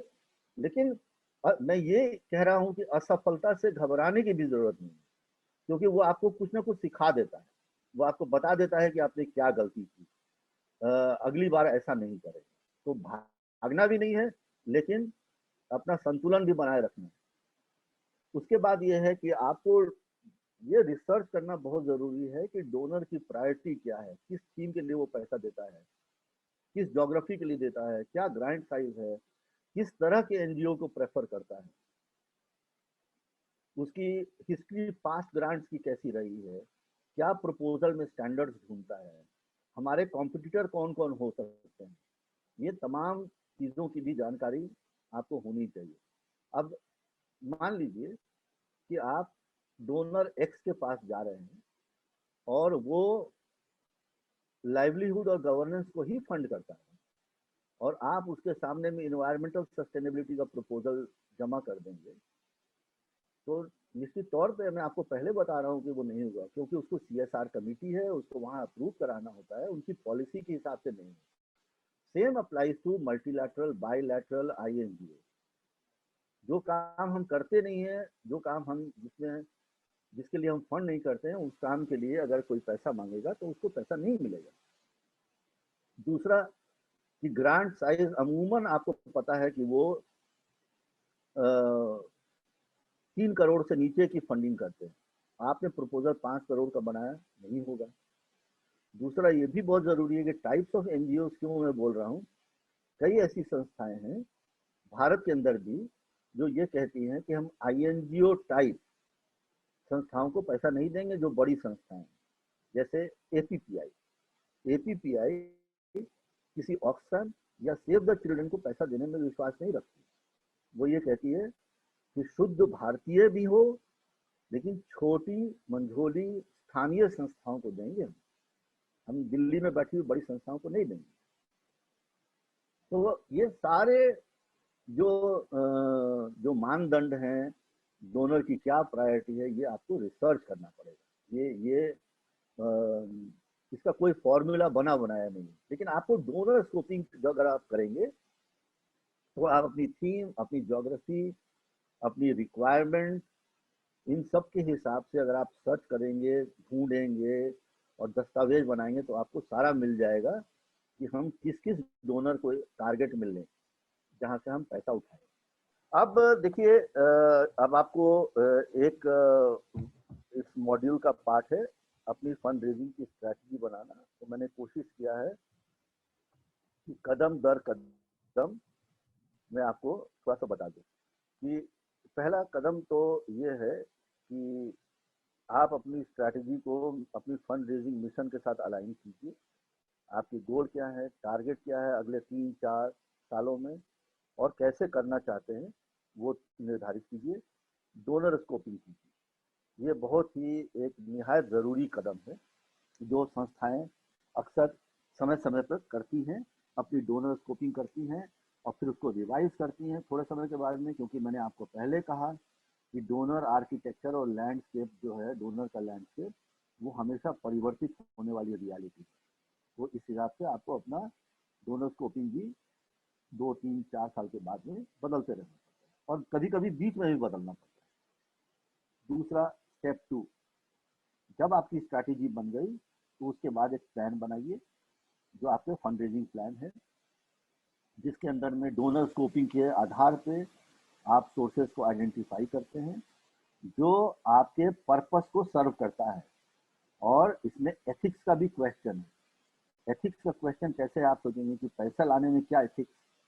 पैसा लाने में एथिक्स ऐसे है कि अगर आपके पास एथिक्स नहीं है, अगर आपकी संस्था का कोई एथिकल स्क्रीनिंग, कोई मानदंड नहीं है, तो उसका अर्थ ये है संभवतः कि आप कोई आपका बोर्ड ऑब्जेक्ट कर सकता है कि भाई शराब बनाने वाली कंपनी, सिगरेट बनाने वाली कंपनी, पोर्नोग्राफी को प्रमोट करने वाली कंपनी, आर्म्स बनाने वाली कंपनी, या जिसके ह्यूमन राइट्स वायलेशन के जिसके खिलाफ बहुत लंबित मामले हों, बदनाम कंपनी, इनसे पैसा नहीं लेना है। हमारे लिए पैसे से ज़्यादा छवि जरूरी है। तो आपकी एथिक्स भी बहुत इंपॉर्टेंट होती है। आपको मैं फिर अपना ही उदाहरण लेके बोलता हूँ कि जितनी चीजें मैंने आपको बोली हैं, ऑक्सफैम हथियार बनाने वाली कंपनियों से या पोर्नोग्राफी प्रमोट करने वाली कंपनियों से या पोर्नोग्राफी की बिजनेस वाली कंपनियों से और सिगरेट बनाने वाली कंपनियों से पैसे नहीं लेते। ये कॉर्पोरेट और सीएसआर की बात कर रहा हूँ, क्योंकि एथिक्स तो हर एक की होती है, पर उसको डिफाइन करना होता है। लेकिन उसके साथ भी एक लगा हुआ है कि कुछ ऐसे काम है जो ह्यूमैनिटेरियन रिस्पॉन्स है, बाढ़ कोई आपदा आ जाए उस समय में ऐसी कंपनियों से पैसे लेने का भी अधिकार सुरक्षित रहेगा। ये भी एथिक्स का पार्ट है कि ले सकते हैं। हालांकि जो ऑप्शन में एथिकल स्क्रीनिंग कमेटी है उसके पास अगर आप किसी डिजास्टर के मौके पर भी अगर किसी सिगरेट बनाने वाली कंपनी से पैसा लेने के लिए कहें कि हम इसकी एथिकल स्क्रीनिंग के लिए भेज रहे हैं दस्तावेज, तो वो क्लियर नहीं होगा, ये निश्चित तौर पर मैं आपको बता सकता हूँ। प्रावधान रखा गया है, लेकिन आपदा में भी नहीं लिया जाता, कई लोग नहीं लेते। तो इस प्रकार की एथिक्स होती है। ये एथिक्स अब कई स्तर पर जा सकता है। फॉर एग्जाम्पल कि हम विदेशी चंदा नहीं लेंगे, ये भी एक एथिक्स हो सकता है। एक एथिक्स होता है कि हम सरकार से पैसा नहीं लेंगे। उस एथिक्स का आधार लोग ये मानते हैं कि जिस सरकार से हम पैसा लेंगे उस सरकार के साथ हम परिवर्तन की बात नहीं कर पाएंगे और हम सरकार को पॉलिसी चेंजेस करने के लिए नहीं कह पाएंगे। तो इसलिए हम अगर एडवोकेसी करना चाहते हैं सरकार के साथ तो हमको सरकार से पैसा नहीं लेना चाहिए। ऐसी मान्यता वाले आपको कई संस्थाएं मिल जाएंगी दुनिया में। ये कुछ एथिक्स के क्वेश्चंस थे।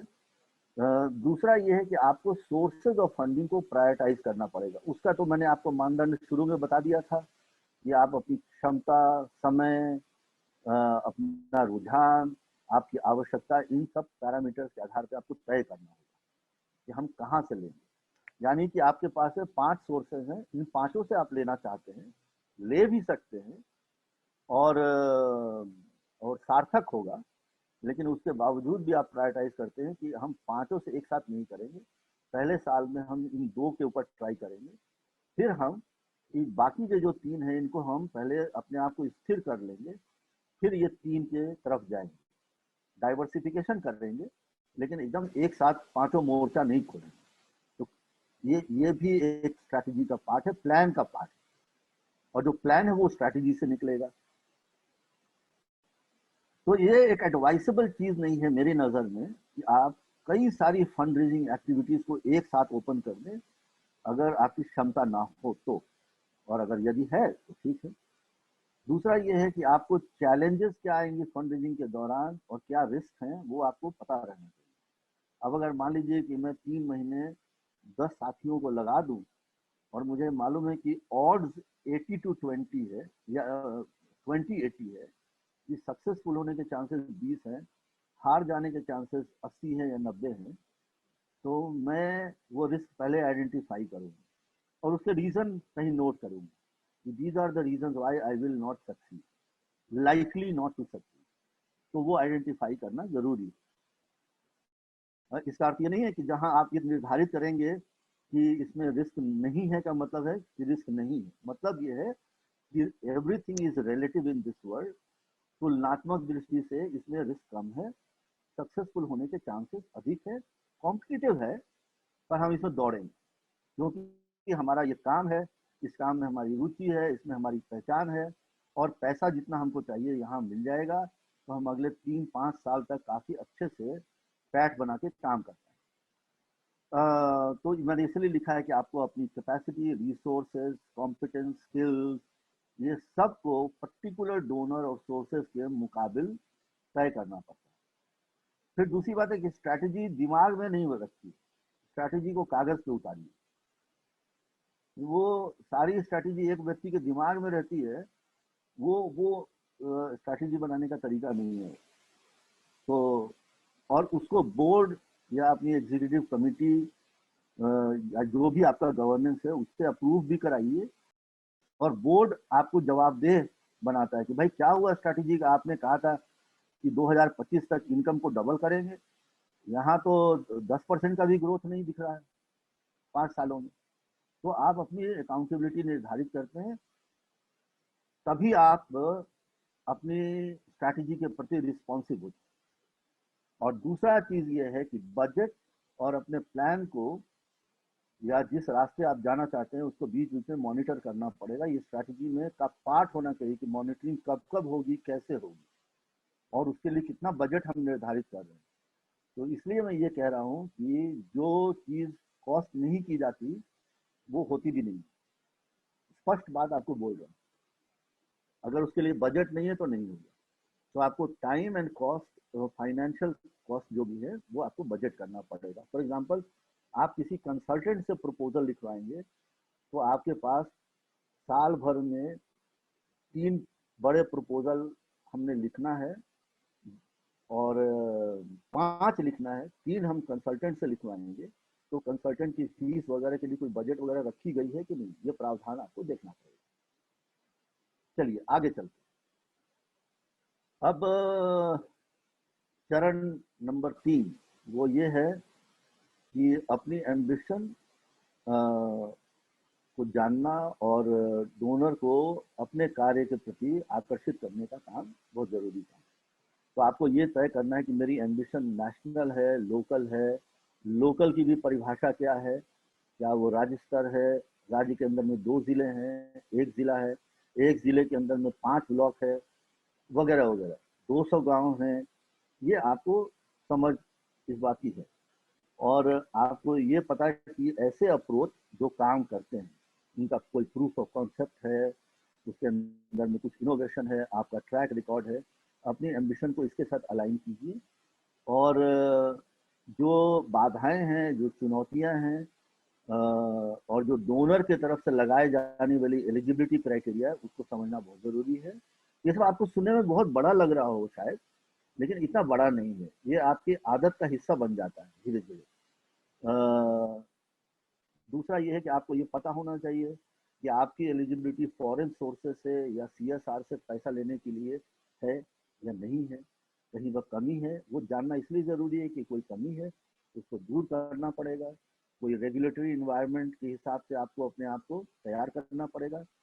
आपकी टैक्स एग्जम्प्ट स्टेटस क्या है, उसमें कई सारे कानूनी और टैक्सेशन के इश्यूज हैं। ये इतना कठिन नहीं है, ये आपको दूसरे मॉड्यूल्स में जब आएगा तो आपको पता चल जाएगा। बाकी के मॉड्यूल्स में ये सब कवर होना है। और दूसरा ये है कि आपकी पॉलिसी एथिक्स के मामले में क्या है, और डोनर के प्रति जवाबदेही क्या, यानी रिपोर्ट समय पर जाना, अच्छी क्वालिटी का नैरेटिव, फाइनेंशियल रिपोर्ट बिल्कुल दुरुस्त होना, पैसे का घालमेल ना हो, इस बैंक अकाउंट के पैसे उस बैंक अकाउंट में फॉरेन और लोकल मनी मिक्स हो जाना, ये सब डोनर के प्रति आपकी जवाबदेही के पार्ट है। पर ये मैं जवाबदेही के अंदर में ज़्यादा विस्तार में नहीं जाऊंगा, जवाबदेही काफ़ी सारी होती है, लेकिन अच्छी संस्थाएं जो हैं इन जवाबदेहियों का के हिसाब से अपने आप को तैयार करती है।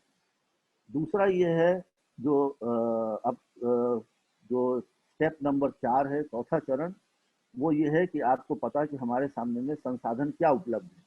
जो हमारा प्लान है, जो स्ट्रैटेजी है, जो मिशन हमने बनाया, उसके सापेक्ष हमको व्यक्ति चाहिए, स्किल चाहिए, अनुभव चाहिए, कुछ जानकारी चाहिए। जो जानकारी बहुत ज़रूरी है, जो मैंने बार बार कहा कि आपको कैसे रिसर्च करना पड़ेगा, और हमारे पास समय की उपलब्धता कितनी है। ये हमने समय तो हम दे नहीं पाएंगे, लेकिन हमने ये कह दिया कि हम अपने 20 करोड़ की इनकम को बढ़ा के 50 करोड़ कर देंगे 5 साल में। तो ये सारी चीज़ों को आपस में का संगत बिठाना पड़ेगा। तो ये प्लान का ही पार्ट होगा। तो ये एक बड़ा इंपॉर्टेंट चरण है कि अब आपको, आपने वर्क प्लान भी अपना प्लान बना लिया, अब आपको अपने प्लान और वर्क प्लान की डिलीवरी करनी है, और आपको निर्णय लेने का एक मैट्रिक्स चाहिए। तो आपका जब वर्क प्लान और बजट तय हो गया, और आपको उसका कहाँ से अप्रूवल लेना है, बोर्ड से, गवर्नेंस में, आपने कर लिया। अब उसको कोई करने के लिए व्यक्ति इंचार्ज होना चाहिए जो जिम्मेवारी ले। और कोई लाइन मैनेजमेंट स्ट्रक्चर होना चाहिए कि कई सारे ऐसे निर्णय करने होते हैं फंड रेजिंग को लेकर के, वो कौन करेगा और कौन नहीं करेगा ये तय होगा। तो गो नो गो उसमें से एक पार्ट है।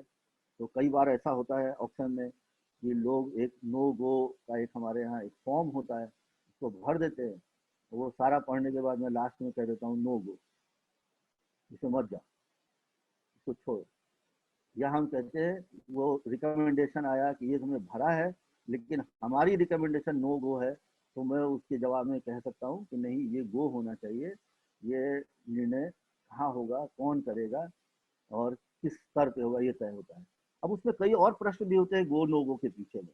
डोनर कहता है कि 50% आपको को फंडिंग करनी पड़ेगी। नो गो की वजह हो सकती है वो अपने आप में। आपने कहा कि भाई वो हमको 3 करोड़ रुपया देंगे 5 साल के लिए और कह रहे हैं कि 1.5 करोड़ अपना लगाओ।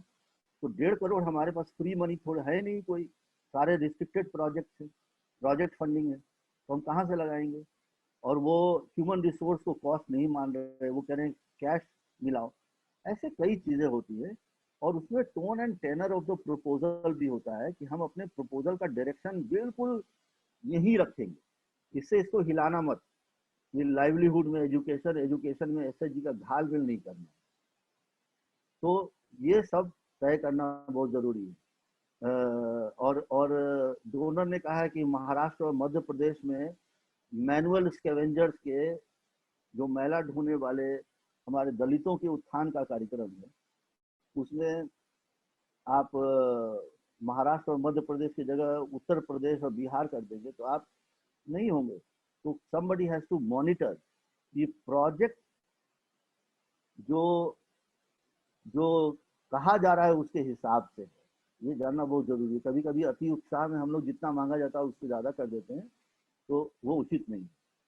और दूसरा ये है कि सपोर्ट स्ट्रक्चर क्या होगा फंड रेजिंग के लिए, बजट बनाने का कौन है, मॉनिटरिंग का फ्रेमवर्क कौन बनाएगा, तो उसके सपोर्ट स्ट्रक्चर्स क्या हैं। और बहुत इंपॉर्टेंट है ग्रांट मैनेजमेंट, कि आपको पहले उसी डोनर से 2 बार पैसा मिला है और आप अगर समय पे अच्छी रिपोर्ट देते हैं और समय पे देते हैं और अच्छी रिपोर्ट देते हैं, तो आप समझिए कि रिपीट फंडिंग के लिए आप हकदार हैं। तो इसलिए grant management leads to better fund raising is something that we should know. अच्छा ग्रांट मैनेजमेंट करना भी एक आश्वस्त करता है कि आपको रिपीट फंडिंग मिल सकती है। और ये सब करने के लिए आप अपनी एक फंड रेजिंग के मामले में स्वॉट एनालिसिस भी करें और वो आपकी स्ट्रैटेजी का पार्ट। चलिए हम लोग धीरे धीरे अब समापन की तरफ जा रहे हैं। तो ये एक है कि आप पोटेंशियल डोनर को अप्रोच करना है और हमको ये कम्युनिकेट भी करना होता है कि हम क्या करते हैं और क्यों हम सबसे अच्छे हैं। तो इफेक्टिव कम्युनिकेशन कम्युनिकेशन में एक हम लोग बोलते हैं AIDA principle, attention, interest, desire and action. तो ये तो सुनने में एक स्लोगन सा लगता है, पर ये 4 जो आधार हैं ये यूनिवर्सल है एक किस्म से। तो आपको अपने टारगेट ऑडियंस को जानना होता है कि हमारा टारगेट ऑडियंस कौन है, और अपनी पोजिशनिंग करके रखनी पड़ती है। उदाहरण के तौर पे जब कोविड क्राइसिस आया तो हम लोगों ने आकलन किया कि यूरोपियन यूनियन इंडिया में, जो इंडिया में डेलीगेशन है, ये शायद कुछ कोरोना के उपरांत कुछ निकालेंगे। अब क्या निकालेंगे तो थोड़ा इधर उधर से पता करने की कोशिश की गई, तो पता चला कि लाइवलीहुड जनरेशन के लिए और इनफॉर्मल सेक्टर वर्कर्स को केंद्र में रख के कुछ निकाल सकते हैं। तो हम लोगों ने एक ह्यूमैनिटेरियन का काम इनफॉर्मल सेक्टर वर्कर्स के साथ में काफ़ी सारा किया था, माइग्रेंट वर्कर्स के साथ किया था, प्रोजेक्ट पथिक, जो लोग पैदल जा रहे थे बाकी। तो हम लोगों ने उसको ध्यान में रखते हुए एक छोटा सा ब्रोशर बना दिया जिसमें अपना काम बता दिया और ऐसे भेजा उसको कि जैसे हम आपको सूचनार्थ भेज रहे हैं, पर वो बेसिकली हम अपनी पोजिशनिंग कर रहे हैं। अपने आपको पोजीशन करना पड़ता है। तो तो वो आपको पोजीशन करना पड़ता है। तो उसमें आपको अपनी ब्रांड इमेज, लोगो, आसानी से समझ में आने वाले बाइलाइन, स्लोगन, आपको human interest stories, case studies, ये तमाम चीज़ें मैंने लिखी हैं। ये आपकी अटेंशन और ये जो आइडा प्रिंसिपल है इनके हिसाब से, तो मैंने इसमें विस्तार में लिखा है। और website, promotion material, power point वगैरह वगैरह सबके साथ तैयार रहना पड़ता है। हालांकि मैं ये व्यक्तिगत रूप से मानता हूँ कि डोनर के साथ संबंधों का आधार जो है वो सबसे इम्पोर्टेंट होता है। इसमें ह्यूमन टू ह्यूमन कांटेक्ट बहुत आवश्यक होता है। चाहे आप लाख ये क्या कहते हैं अच्छा प्रपोजल बना लीजिए, या कितना भी अच्छा आप फैक्ट, फिगर्स और केस स्टडीज बना लीजिए, लेकिन आपके व्यक्तिगत संबंध बहुत ज़रूरी होते हैं। और मैं आपको ये पूरे दृढ़ता के साथ इसलिए कह रहा हूँ, ये सिर्फ कुछ प्रकार के डोनर के साथ नहीं है, ये बायलैटरल के साथ भी है, कि जहाँ व्यक्तिगत संबंध, सूचना उनको देते रहना, समय समय पर फ़ोन पे बताना, किसी चुनौती में का मुकाबला करने के लिए उनका सहयोग मांगना, ये सब संबंध बढ़ाने की तरफ कदम होता है। तो ये बहुत ही इम्पोर्टेंट होता है। तो जो ह्यूमन टच है वो that is the prima donna of fundraising. एक अच्छे फंडरेजर की वो पहचान भी है।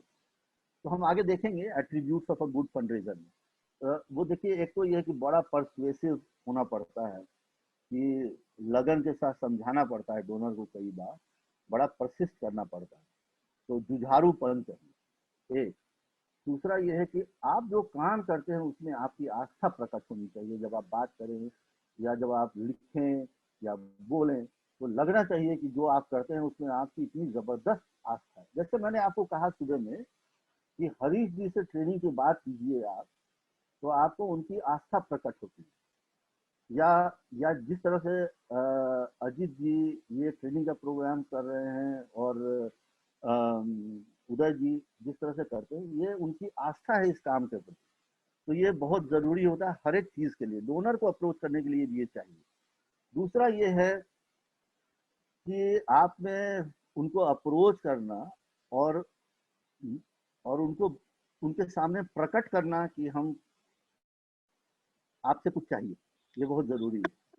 कई बार लोग संकोच करते हैं, वो ये कहते हैं कि हम अपना काम बता देंगे पर मुझे पैसे की बात बोलने में बड़ी दिक्कत होती है, ये नहीं चल पाए। एक अच्छे फंड रेजर का एट्रीब्यूट नहीं है। अरे भाई, बगैर फंड रेजिंग किए कैसे काम चलेगा? और अगर फंड रेजिंग चाहिए तो आपको बोलना पड़ेगा कि भाई हमको तो ये काम करना बहुत जरूरी है मेरे समुदाय में, और उसको बोलने के तरीके, लेकिन आपको बोलना पड़ेगा। दूसरा, आपकी सोशल और नेटवर्किंग स्किल्स अच्छी होनी चाहिए। सामान्य बात है, कोई it is actually a no brainer. आपकी क्रिएटिविटी और इमेजिनेशन जो आप अपने काम में लाते हैं उसको प्रकाशित करने आना चाहिए। और अपनी कमजोरी को जानना, मदद की गुहार लगाना जब जरूरत पड़े तो बहुत जरूरी है। कई बार ऐसा होता है कि हमको डोनर एक असेसमेंट शीट भेजता है कि आपका प्रपोजल रिजेक्ट हो गया on for so many reason, या ये इस वजह से आपका प्रपोजल, आपका मॉनिटरिंग एंड इवैल्यूएशन फ्रेमवर्क बहुत कमजोर था, और आपने प्रॉब्लम स्टेटमेंट जो ने आपकी एनालिसिस, प्रॉब्लम की root cause analysis was very poor. तो हम आफ्टर एक्शन रिव्यू करते हैं कि आगे से दोबारा ये गलती ना हो, उसके लिए क्या करें। वो बहुत जरूरी है, और उससे सीखना। गलती तो होगी ही होगी, और फेलियर भी होगी, ये तो मैं पहले कह चुका हूँ। एक और बड़ी आवश्यकता है कि मैंने इंस्टीट्यूशनल डोनर्स की ही ज्यादा आज बात की, आपने देखा होगा मैंने सिर्फ उन्हीं पे केंद्रित रखा है। वहां पे आपको writing skills, expression of interest, concept note और प्रपोजल साफ लिखना, एकदम बिल्कुल शीशे की तरह दिखाई देना चाहिए कि क्या कहना चाहते हैं। तो ये एक राइटिंग स्किल बहुत जरूरी है। अगर आप में नहीं है तो आपको वो एक्सेस करना पड़ेगा कहीं से। एक और बहुत जरूरी चीज है कि कई बार लोग कॉल में का अर्थ अपने हिसाब से लगाने लगते हैं। वो नहीं, कॉल में क्या लिखा हुआ है उसका सही, उसकी समझ बनाना बहुत जरूरी है। जिसको हम लोग कहते हैं नोइंग योर कस्टमर। डोनर आपके लिए कस्टमर है। It is very very important कि आप अपने कस्टमर को जानिए कि आपका कस्टमर चाहता क्या है। वो कह रहा है कि आप दलित और इनफॉर्मल सेक्टर वर्कर्स की आमदनी बढ़ा दीजिए, 5 साल में डबल कर दीजिए, और आप उसमें इनफॉर्मल सेक्टर वर्कर्स को ला ही नहीं रहे। तो वो तो आप ऐसे अपने आप को रिजेक्शन के लिए तैयार कर रहे हैं। तो बहुत जरूरी चीज है। कॉल में कई बार रीडिंग बिटवीन द लाइंस करनी पड़ती है। मैं आपको उदाहरण से बताता हूँ, मुझे 1 मिनट का समय दीजिए कि DFID की एक कॉल आई नेपाल के लिए। तब मैं साउथ एशिया में फंड रेजिंग का इंचार्ज था IPPS में। उस कॉल को पढ़ने के बाद जितने संदर्भ उसके अंदर में दिए हुए थे, वो एक INGO के बहुत सारे रेफरेंसेस उनके ही डॉक्यूमेंट से निकाल के डाले हुए नेपाल के संदर्भ में, फैमिली प्लानिंग को लेकर। उसको पढ़ने के बाद में हमने ये अर्थ लगा लिया कि रियल में ये फंडिंग जो है वो PSI को ही मिलने वाली है, क्योंकि वो इतना मुग्ध है उससे कि सारा रेफरेंस में उन्हीं का चिपका रखा है डॉक्यूमेंट में, उनके ही वेबसाइट से, उनके ही लिटरेचर से चिपकाया हुआ है। ये हमको मिलने उलने वाला नहीं है। अगर दौड़ना है तो इसके लिए तैयार रहो कि रिजेक्शन के चांसेस हाई हैं। दौड़ने के लिए दौड़ना है, लेकिन हम दूसरे नंबर पे आ सकते हैं। तब एक संभावना बनती है कि अगर उनका कॉस्ट बहुत हाई हुआ, क्योंकि वो DFID वैल्यू फॉर मनी पर बहुत जोर देता है, वही सर्विस अगर हम 2 रुपए में दे सकते हैं और वो 3.5 रुपए में देंगे तो हमको मिल जाएगा। लेकिन फिर हमको कॉम्पिटिटिव बने रहने के लिए वैल्यू फॉर मनी को पूरी तरह से अपने कंट्रोल में रखना पड़ेगा। तो reading between the lines proposal में करना बहुत जरूरी है। और लास्ट, ये आपको ये पता होना चाहिए कि इसमें टाइम और कॉस्ट का इम्प्लीकेशन, जो मैंने आपको उदाहरण दिया था कि 10 लोगों को मैं लगा दूं 3 महीने के लिए तो इतने परसेंटेज बन गए, वो कॉस्ट है। और उसके अलावा जो कॉस्ट है वो अलग है। तो क्या ये इज इट रियली वर्थ कि मैं $250,000 के लिए अपने लोगों का अगर मैं कॉस्ट अगर कैलकुलेट करूं तो वही बन जाता है $100,000। तो फिर मैं क्यों करूं? तो ये सब आपको निर्णय लेना पड़ेगा।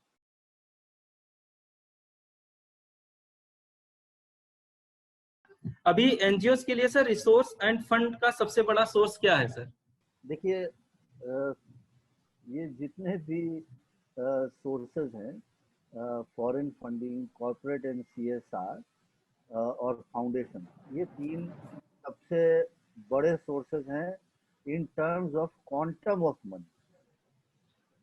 और बाकी अगर आप कहेंगे तो अगर जैसे क्राउड फंडिंग के बारे में बात हुई थी, तो अगर आप बिल्कुल छोटी छोटी फंडिंग के हिसाब से अगर जोड़ जोड़ के बोलेंगे कि जिन लोगों के पास बहुत बड़ी चुनौती है कि उनके पास FCRA नहीं है तो वो फॉरेन फंडिंग नहीं ले सकते, या उनके पास में प्रपोजल राइटिंग करने के लिए विशेषज्ञ नहीं है, या दूसरे किस्म की चुनौती है, तो क्राउड फंडिंग उनके हिसाब से है। लेकिन ये अगर क्वांटम ऑफ मनी के हिसाब से बोलेंगे तो मैं ये कहूँगा कि CSR, कॉर्पोरेट मनी, फाउंडेशन, चाहे इंडियन हो या अंतर्राष्ट्रीय हो, और फॉरेन सोर्सेज ऑफ मनी, ये कुल मिलाकर के है। इसमें फॉरेन सोर्सेज से आने वाले पैसे में काफ़ी ह्रास हुआ है, वो काफ़ी तेजी से नीचे गई है, और इंडियन CSR और कॉर्पोरेट मनी उससे ज़्यादा दुगने वेग से बढ़ी है। एक सवाल था उन्होंने, उसमें ये था कि ये बड़ा अजीब सवाल है कि एक तो सर आपने बोला कि समुदाय में कोई काम कहीं दिखाने के लिए समुदाय में आपकी पैठ होनी चाहिए, खूब अच्छी पैठ, लोग जानेंगे ये। दूसरी तरफ हम सुनते हैं कि काम आपका उसके हिसाब से रिपोर्टिंग डॉक्यूमेंटेशन बिल्कुल परफेक्ट होना चाहिए। अब एक नया जो अभी जमाना में, नए जमाने में चीज घुसा है, जो दिखता है वो बिकता है, और आजकल जो सोशल मीडिया पे दिखता है वही लोगों में ज्यादा जाता है। तो ये 3 चीजें एक साथ NGO के लिए हमारे चैलेंज बनी हुई हैं। अब इसमें परसेंटेज वाइज या कुछ भी, इस पे क्या हमें आप सीख देना चाहेंगे कि किसको आप कितना परसेंटेज देंगे? कि भाई जैसे हम कुछ लोगों से सुनते हैं कि मैं प्रपोजल तो खूब भेजता हूँ, प्रपोजल भेजता हूं लेकिन काम नहीं करता हूँ, वेबसाइट नहीं होगा, सोशल मीडिया पे हमारा वो नहीं होगा परफॉर्मेंस। तो आप क्या किस कैटेगरी में इसको कैसे क्या परसेंटेज देना चाहेंगे कि क्या क्या आपका क्या लेवल होना चाहिए सर? नहीं, बाकी मेरे क्वेश्चन लिए है लेकिन वो बाद में हम मेल से भेज देंगे जी। नहीं, मेरे लिए सबसे जरूरी ये है कि काम काम है तो आप उसको बेचिए, किसी को दिखाइए। काम नहीं है तो बाकी सब लफाजी है। अगर आपकी समुदाय में पहचान, काम करने का तरीका, समुदाय के साथ लगाव और जुड़ाव और उनकी चिंता, उनके लिए आपके मन में चिंता, ये तो सबसे पहली शर्त। अगर ये नहीं है तो वेबसाइट में क्या लिखेंगे, जरा मुझे बताइए। लीफलेट में क्या लिखेंगे, क्या कहानी गढ़ेंगे? मतलब क्या विश्व युवक केंद्र का लीफलेट उठा के चिपका देंगे अपने लीफलेट में? अरे भाई, काम तो सबसे पहली शर्त है, आवश्यक शर्त है। उसके बाद ये सब चीजें हैं कि डोनर की रिपोर्टिंग आप टाइम पे करें, अपनी अकाउंटेबिलिटी को समझें, अपनी जवाबदारी को समझें। आपके पास में पब्लिसिटी मटेरियल, लीफलेट, ब्रोशर, ये सब सहायक हैं, टूल्स हैं। लेकिन मेरे हिसाब से सबसे जरूरी ये है कि अपनी जिम्मेवारी का निर्वहन करना और जो समुदाय के साथ आपका जुड़ाव है उसके साथ बने रहना, ये सबसे आवश्यक शर्त। बाकी चीजें जो हैं, जैसे आपने समुदाय के साथ जुड़ाव जो है, ये आप मुझे बताइए कि ये एक अर्न्ड एट्रीब्यूट है या इनहेरिटेड एट्रीब्यूट है, यानी कि आपने उसको हासिल किया है या कोई देवता प्रदत्त है। समुदाय के साथ जुड़ाव जो है वो हासिल किया जाता है। उसी प्रकार से अच्छा प्रपोजल लिखने की कला जो है वो भी आप सीखने सिखाने से हासिल करते हैं, और जो आपके डोनर का ट्रस्ट है वो भी आप हासिल करते हैं। हासिल कैसे करते हैं? कुछ करते हैं तो हासिल करते हैं। तो ये सब आपको हासिल करना होगा, ये सब आपको कमाना पड़ेगा। तो संस्थाएं और संस्थाओं में काम करने वाले व्यक्ति ये कमा के संस्थाओं को देते हैं। ये कहीं से आप ला नहीं सकते कि किसी की तिजोरी में पड़ा है आप ले आके कर लेंगे। हम देखिए, मैं आपको बताता हूँ, मेरे अपने जीवन में, हरीश जी बताएंगे और आप भी इसका समर्थन करेंगे, जितने हमारे आज प्रतिभागी हैं, मैं एक एक को नहीं जानता हूँ, मैं उनका प्रोफाइल नहीं जानता हूँ, लेकिन ये समुदाय आधारित संस्था है या पॉलिसी एडवोकेसी कैंपेनिंग वाली संस्थाएं हैं, वो जो भी करती हैं वो पूरे विवेक सोच के साथ करती हैं। उनकी एक समझ है, उनको काम आता है।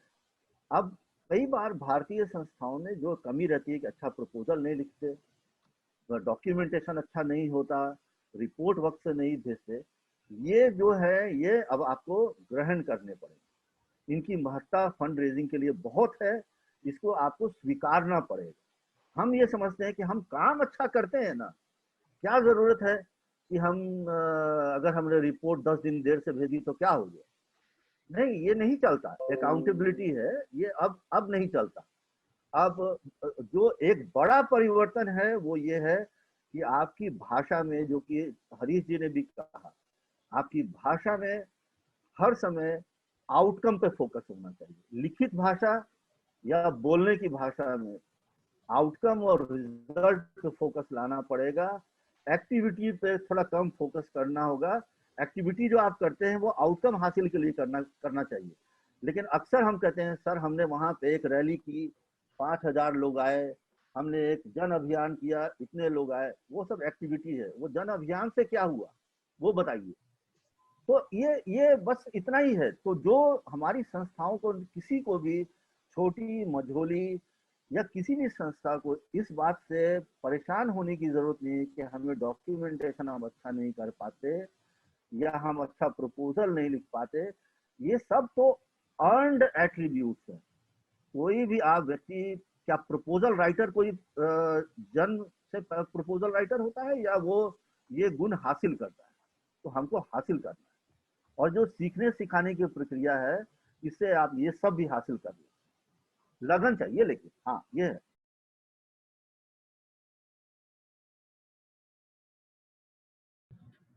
आज के वर्कशीट नंबर 1 में है कि दाता संगठनों धन जुटाने की रणनीति और धन जुटाने की तकनीक के बारे में आपकी प्रमुख सीखें क्या है।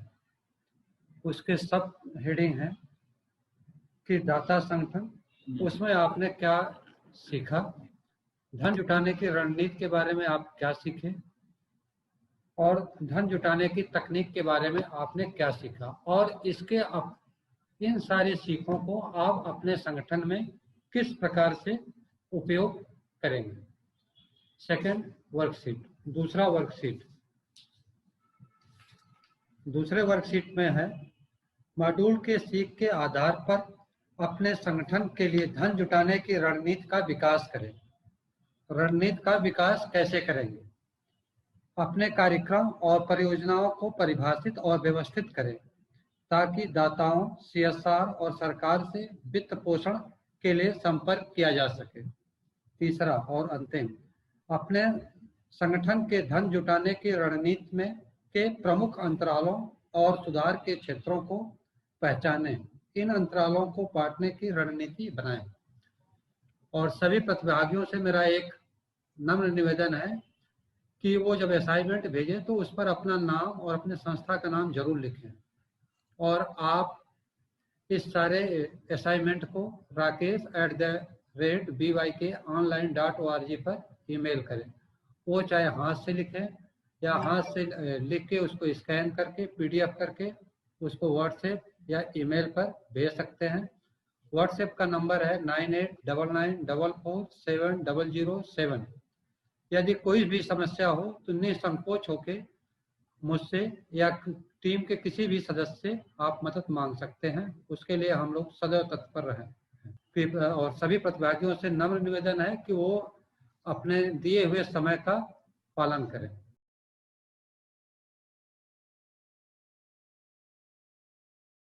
आज के इस कार्यक्रम की जो मुख्य बिंदु हम इसलिए कहेंगे कि इतनी व्यस्तता के बावजूद भी डॉक्टर पंकज आनंद सर हमारे साथ जुड़े रहे।